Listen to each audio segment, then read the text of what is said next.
Bonjour à vous mes hockey fans. Alors on se retrouve aujourd'hui pour le début des séries éliminatoires. C'est la première série en fait que je sais qu'on a une date, donc il va commencer très prochainement. On pensait que ça arriverait probablement jamais il y a de cela quelques mois parce qu'on savait même pas s'il allait avoir une série, mais finalement une série, s'il allait avoir une saison. Puis finalement on s'est rendu jusqu'à la fin. Je sais pas, là, il y a encore des matchs au moment de tournée qui sont à déterminer. Fait que je sais pas si vraiment toutes les équipes vont faire leurs 56 matchs. Mais en tout cas, pour ces deux équipes-là, ils ont fait leurs 56 matchs. Alors en fait, ce qu'on va faire, c'est tout simplement une revue statistique des deux équipes. Par la suite, je vais y aller avec mon pronostic à moi. Mon t-shirt est en soi lui-même révélateur, mais je vais y aller avec mon pronostic à moi. Puis vous me ferez savoir dans les commentaires, vous, c'est quoi votre pronostic. Donc d'après vous, qui va gagner. Puis si vous avez des points majeurs à relever pour les équipes, ben dites-les moi, c'est quoi exactement les points que vous pensez qui vont vraiment changer la donne pour une équipe ou pour l'autre. Alors la première série qu'on va s'attaquer, c'est une série de la division de l'Est. Si jamais vous ne le savez pas, ben en fait, la manière que ça va fonctionner pour les séries éliminatoires cette année, c'est que chacune des divisions va s'affronter. Éventuellement, il va y avoir des gagnants. Donc en fait, le numéro 1 et le numéro 4 de chacune des divisions vont s'affronter. Le numéro 2 et le numéro 3 vont s'affronter. Ça va donner deux gagnants. Ces deux gagnants-là vont se ramasser dans la finale de la division. Ensuite de ça, on va avoir un gagnant qui va être comme le champion de division. Rendu en demi-finale, ce qu'on va avoir, en fait, ça va être le classement de saison régulière. Donc, l'équipe qui a eu le plus de points dans les champions de division va affronter celle qui en a eu le moins. Puis la numéro 2 va affronter la numéro 3. Donc, on ne sait pas quelle division va affronter quelle division en demi-finale. Puis éventuellement, les deux gagnants vont s'affronter en finale de la Coupe Stanley. Alors ça ici, c'est en fait le numéro 2 pour la division de l'Est qui affronte le numéro 3 pour la division de l'Est. Ce que je vous ai mis ici, c'est les statistiques générales de la saison régulière. Ce que je vous ai mis ici, c'est les statistiques générales de la saison régulière, mais plus spécifiques pour des aspects du jeu. Ce que j'ai mis ici, c'est en fait les statistiques de l'équipe depuis la date limite des transactions, le 12 avril. C'est la même chose ici. Parce que moi, je crois beaucoup à l'idée de séquence. Donc, c'est la dernière séquence que je vois comme étant pertinente. Puis par la suite, ici, c'est les 5 meilleurs pointeurs de chacune des deux équipes et les 2/3 gardiens de but par temps parce qu'on a une recrue ici qui a été très intéressante cette année du côté de Boston. Alors là, on va commencer première des choses. En saison régulière, les Capitals de Washington, 56 matchs pour les deux. 36 victoires, 15 défaites. 5 défaites en prolongation pour 77 points. Du côté des Bruins, on a 33 victoires, 16 défaites, 7 défaites en prolongation pour 73 points. Donc 36 victoires, 33 victoires, on est quand même relativement proche.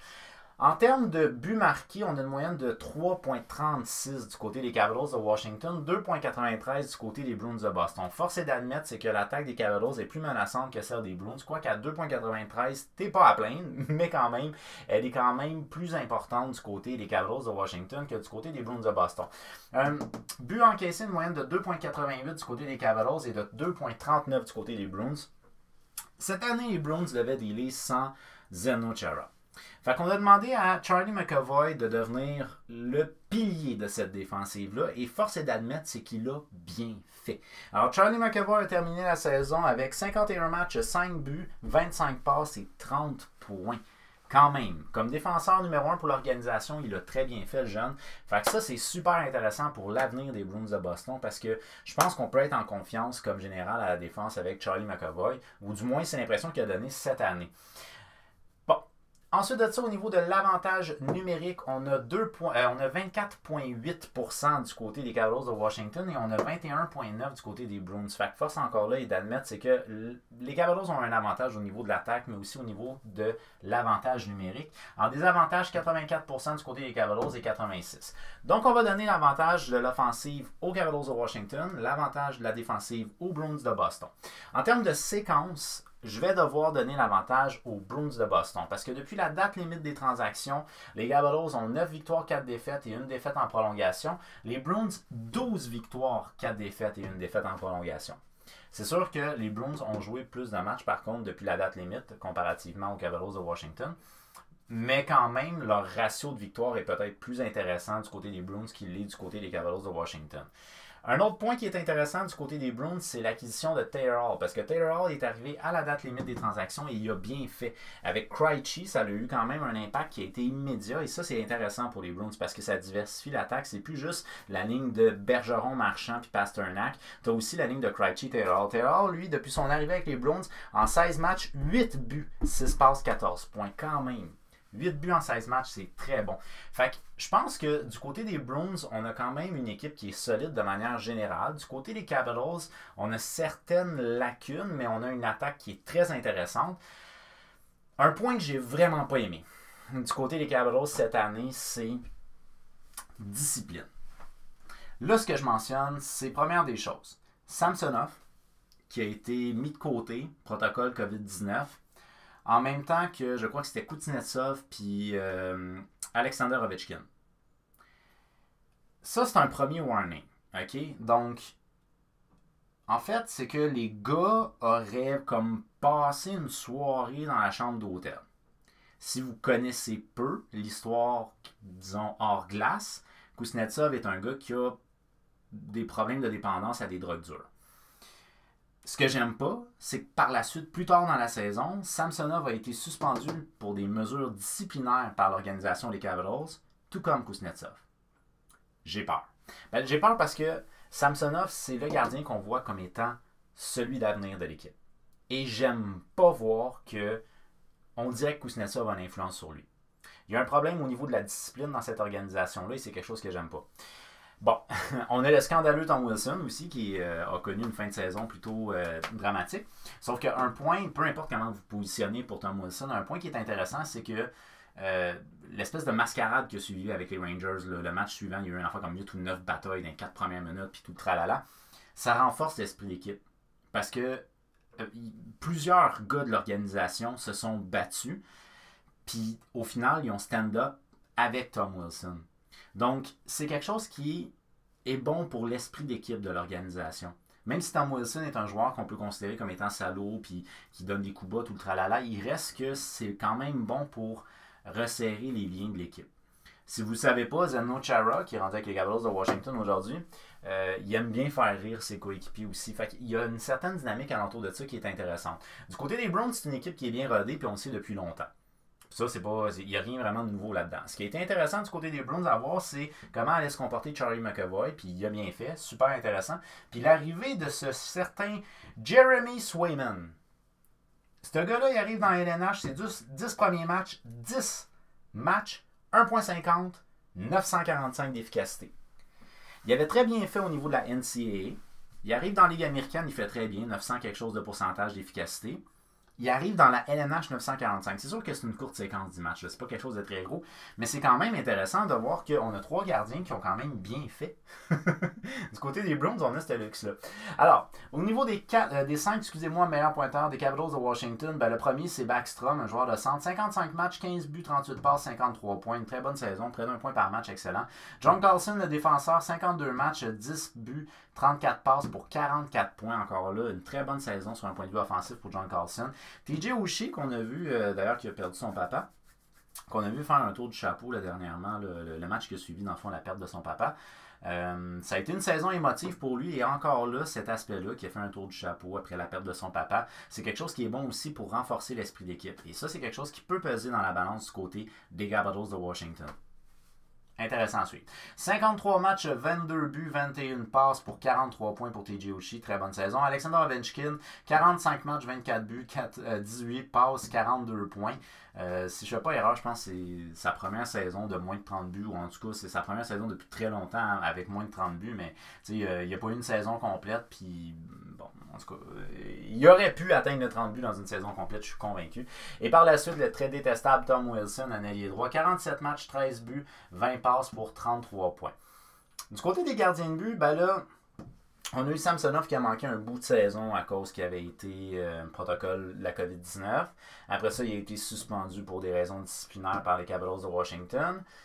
C'est lui qu'on voyait peut-être plus comme étant le gardien de but éventuellement partant de l'organisation avec le départ de Oldby. Bien entendu, on avait signé aussi le King Lundqvist, mais malheureusement pour une condition de cœur, il n'a pas pu participer, dans le sens opération au cœur.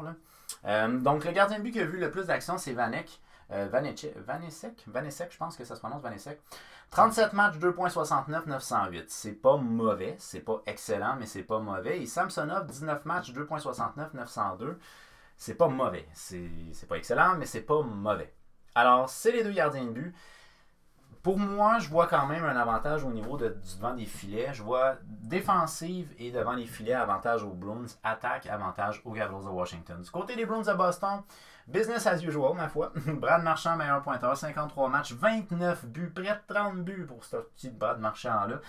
40 passes pour 69 points, une excellente saison pour lui, pas grand chose à dire. Le joueur de centre Patrice Bergeron, 54 matchs, 23 buts, 25 passes, 48 points, une bonne saison pour lui. David Pastrnak, qui n'a pas été le meilleur buteur cette année par contre, ça c'est peut-être un peu décevant de ce côté-là, un ailier droit, 48 matchs, 20 buts, 28 passes, 48 points. Il y a quand même une bonne saison, là. Il y a un point par match, mais il avait challengé Brad Marchand dans un passé pas si lointain. Fait que c'est peut-être un petit peu décevant, mais je dis bien juste un petit peu, il n'y a rien de dramatique là-dedans. David Krejci qui lui a un nouvel allié et qui est bien content avec Taylor, j'en suis plus qu'à persuader. Une bonne saison lui aussi, 51 matchs, 8 buts, 36 passes, 44 points. Un gars qui est un passeur, qui joue avec un Taylor Hall qui a 8 buts en 16 matchs, donc un buteur aussi. Ça, c'est une deuxième ligne qui peut faire mal. Je suis convaincu. Et par la suite, Craig Smith, un joueur de centre, 54 matchs, 13 buts, 19 passes pour 32 points, une saison qui est correcte sans plus. Au niveau des gardiens de but, on a vu 3 gardiens de but du côté des Bruins de Boston. On a vu Tuukka Rask, 24 matchs, 2,28, 913, une bonne saison pour lui. Yaroslav Halak qui a été appelé en relève, entre autres, 19 matchs, 2,53, 905. Et finalement, Swayman, 10 matchs, 1,50 et 945, une recrue qui est à suivre du côté des Bruins de Boston. J'en suis plus que persuadé. Avec Tuukka Rask et Yaroslav Halak qui tombe agent libre sans restriction à la fin de cette saison, c'est à suivre. Lui puis Vladar, c'est à suivre du côté des Bruins de Boston. Alors ça, c'est une revue générale des deux organisations en vue des séries éliminatoires. Moi, je me fie surtout aux séquences, c'est-à-dire au dernier stretch à partir de la date limite des transactions. Puis pour ça, en termes de ratio de victoire par nombre de matchs, je donne l'avantage aux Bruins de Boston. Au niveau de la défensive et des gardiens de but, j'ai un avantage aux Bruins, puis au niveau de l'attaque, l'avantage aux Capitals de Washington. Ce que j'ai pas aimé, je vous l'ai mentionné, je vous le répète encore, c'est dans le fond, le protocole de COVID-19 en début de saison, Samsonov, Kuznetsov puis Ovechkin. Si je ne fais pas erreur, je pense que c'était Kuznetsov puis Ovechkin, c'était juste par prévention.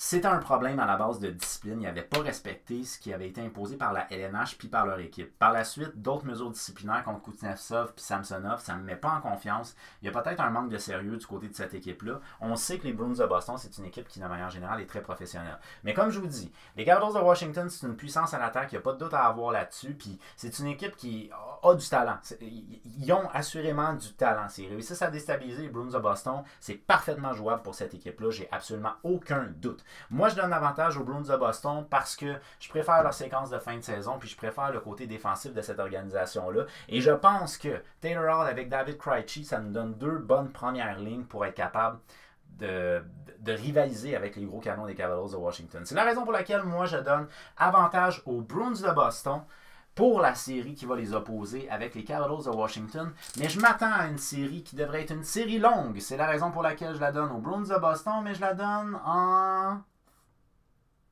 On va y aller avec un 7 matchs.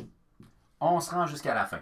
Alors, quel est votre pronostic à vous pour cette série-là? D'après vous, qui va remporter la série entre les Capitals de Washington et les Bruins de Boston? Également, mentionnez-moi qu'est-ce qui va être le game changer. C'est quoi qui va changer la donne d'après vous? Quel joueur? Quelle situation?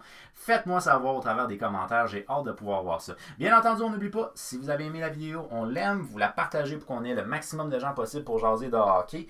Et on s'abonne si vous n'êtes pas déjà abonné. Un coup abonné, vous activez la petite cloche pour savoir quand je mets des vidéos en ligne parce qu'il y a d'autres previews pour d'autres séries qui s'en viennent très prochainement. Alors, gros merci de m'avoir écouté et on se revoit très bientôt pour une prochaine vidéo preview des séries 2021.